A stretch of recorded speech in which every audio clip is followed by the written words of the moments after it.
यह कहानी है दो दोस्तों की, रॉबिन और रेहान की।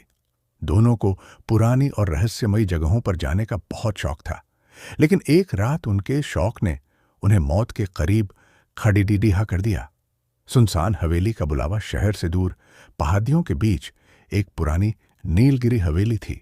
लोग कहते थे कि वहां जाना खुद अपनी मौत को दावत देना है।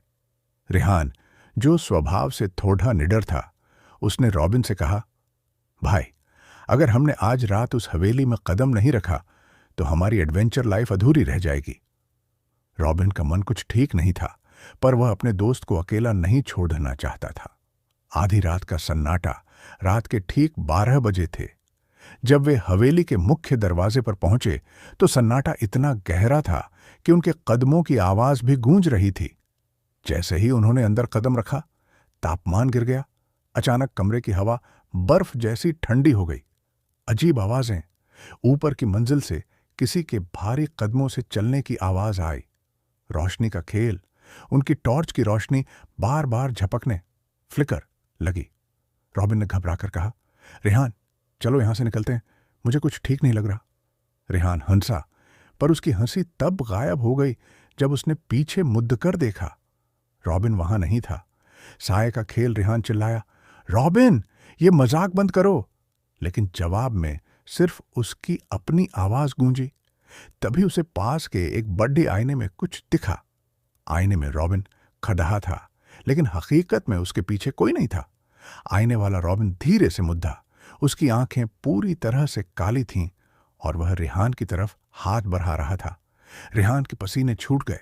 वह डर के मारे गलियारे की ओर भागा, जहां उसे रॉबिन फर्श पर बैठा मिला। रॉबिन दीवार की तरफ देख रहा था और अजीब भाषा में कुछ बद्धा रहा था। जब मौत पुकारती है तो रूह को जाना ही पड़ता है। जैसे ही रेहान ने रॉबिन के कंधे पर हाथ रखा, रॉबिन की गर्दन 180 डिग्री मुड़ गई। उसका चेहरा रॉबिन का नहीं बल्कि एक डरावनी रूह का था। खौफनाक अंत।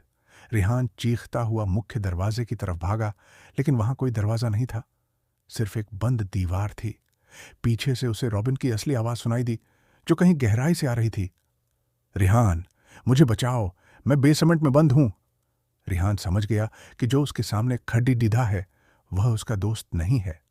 हवेली की दीवारें अब करीब आने लगी थीं और रॉबिन की हमशक्ल वह रूह धीरे धीरे उसकी ओर बढ़ रही थी। अगले ही पल पूरी हवेली में सन्नाटा छा गया। अगले दिन सुबह गांव वालों को हवेली के बाहर 2 साइकिलें खड्डी मिलीं, लेकिन रॉबिन और रेहान का आज तक कोई सुराग नहीं मिला। क्या आप चाहते हैं कि मैं इस कहानी का दूसरा भाग लिखूं, जिसमें कोई उन्हें बचाने आए?